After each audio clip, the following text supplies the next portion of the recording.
네, 안녕하셨습니까. 김 선생의 서울 이야기를 진행하는 강사 김효입니다. 이번 시간에는 1987년 6월 10일 민주항쟁이 일어난 지 34주년이 되는 오늘 이한년 민주열사의 죽음을 둘러싼 이야기를 좀 나눠보도록 하겠습니다. 자, 이야기의 시작은 결국 유신 독재 정권이 스스로 와해되고 난 뒤인 1980년의 소위 민주화의 봄, 그 민주화의 요구의 열기가 바로 폭발했었던 사건이 1980년 5월 15일에 있었던 서울역 앞에서의 대규모 시위였었죠. 그런데 이 시위를 신군부는 전국적으로 계엄을 선포하게 되었고, 결국 이 계엄에 대한 독재 타도를 외치는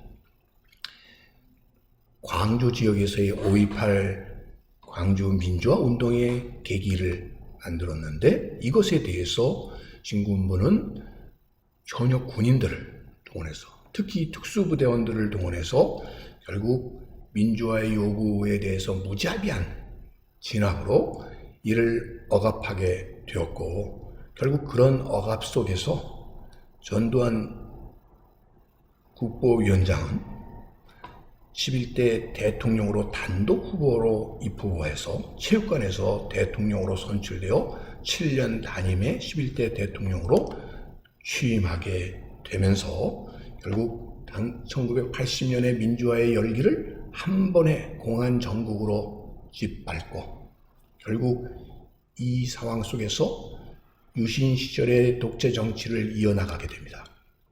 이 당시에 하나의 상징적인 건물이 치안본부 공안 분실이었었던 바로 이 남영동 분실이었죠. 자, 이 건물에 불법으로 수배 중인 선배의 정보를 얻기 위한 참고인 자격으로 연행되어서 물고문과 전기고문을 가했고, 그 과정 속에서 박종철은 사망하게 됩니다. 경찰은 책상을 탁 치니 억 하고 죽었다고 하는 이런 어처구니 없는 변명으로 이를 은폐하고 가족의 허락도 없이 시신을 화장하게 되죠. 자, 이렇게 되자 박동철 고문 살인 은폐 사실을 폭로하고 진상규명을 요구하는 범국민운동으로 전개하게 되는 중심에 바로 전국민족민주운동연합과 천주교 정의구현 전국사제단이 있게 된 것이죠. 당시에 박종철이 물고문으로 죽음에 이르렀었던 공간이 오늘날 하나의 기념 공간으로 이렇게 쥐어 있는 모습을 여러분들이 보고 계십니다. 결국 최종적으로 당시에 부검의의 양심 고백으로 이 물고문 도중에 질식사했었다고 하는 사실이 만천하에 드러나게 되면서 결국 이 제5공화국의 부도덕성이 만천하에 드러나게 되었고, 이것이 계기가 되어서 명동성당을 중심으로 하는 대규모의 이런 항의, 시위가 이어지게 되었던 것이죠. 우리 종철이를 2번 죽이지 말라, 고문 없는 세상에서 살고 싶다고 하는 이런 일련의 고문 추방을 위한 추도 집회들의 모습들이 되겠고요. 이런 요구들은 그 전해인 1986년 5월에 있었던 바로 민주화 운동을 위한 대규모 시위로부터 이미 촉발되어 나왔었던 반독재 민주화 운동을 더욱 폭발하게 하는 기폭제 구실을 하게 되었고요. 이것이 1987년도에 오게 되면 60 민주항쟁의 전야제로서 연세대학교 정문을 중심으로 해서 이루어졌었던 대규모 시위에서 결국 이한열 열사가 최루탄의 직격탄을 맞아 결국 목숨을 잃게 되는 이한열 열사의 죽음으로 이어지게 되었던 것입니다.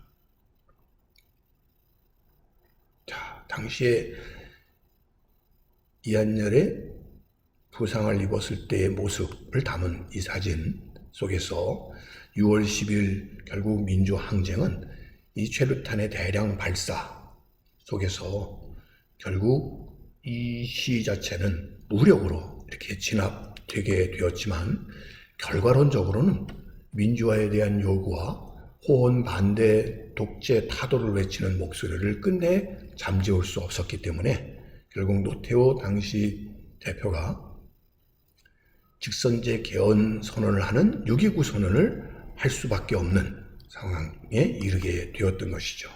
뿐만 아니라 이 상황 속에서 이한열은 바로 이런 최루탄 파편의 직격탄을 맞아서 직접적인 원인으로 죽음에 이르렀다고 하는 이런 부검 결과가 발표되게 됨으로써 더욱 당시에 이러한 민주화의 요구를 대단히 무력적인 방법으로 생명을 경시하는 이런 진압 방식으로 탄압하려고 했었다고 하는 사실이 알려지게 되면서 박종철의 조금 이후에 이 이한열 열사의 죽음은 더욱 민주화의 요구를 더욱 가열차게 불붙게 하는 계기가 되었다, 이렇게 볼 수 있습니다. 그해 7월 9일 날 이한열 열사의 영결식이 벌어지고 결국 이 행렬에 전국적으로 100만 명이 넘는 사람들이 조문 행렬에 참여하게 되면서 결국 이 87년 60만세 운동은 결국 우리나라의 민주화 운동의 하나의 큰 계기를 이루었다라고 볼 수 있습니다. 자, 오늘날 연세대학교 정문의 모습이 되겠고요.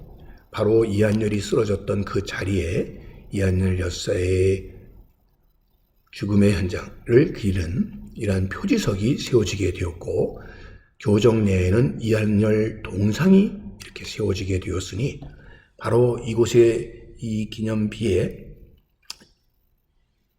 1987년 6월 9일로부터 7월 5일까지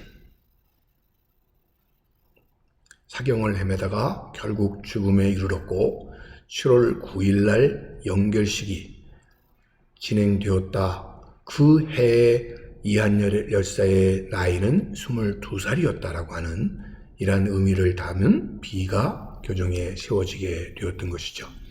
바로 이 이한열 기념비는 이로써 군부 독재에 맞서 민주화 시위를 통해서 한국의 민주주의를 진일보시켰던, 그래서 우리는 꼭 기억하고 성찰해야만 되는 바로 그 기념비적인 이한열 역사의 죽음이기 때문에 이를 이렇게 기억하고 있는 것이고요. 신촌에는 또한 이한열 기념관이 마련이 되어서 당시에 이한열이 부상을 입었을 당시 정태원 기자의 이런 보도사진과 함께 그를 기억하는 공간으로 삼고 있습니다. 당시에 그가 입었었던 이런 옷과 함께. 이로써 이한열의 죽음은 결국 1987년 6월 민주항쟁이 결국 노태우 대통령으로부터 김영삼, 김대중으로 이어져 가는 결국 5년 단임의 평화로운 정권교체의 계기를 만듦으로 오늘에 이르러 민주화에 완성된 대한민국으로 자리 잡을 수 있는 하나의 큰 계기를 이루지 않았나 싶습니다.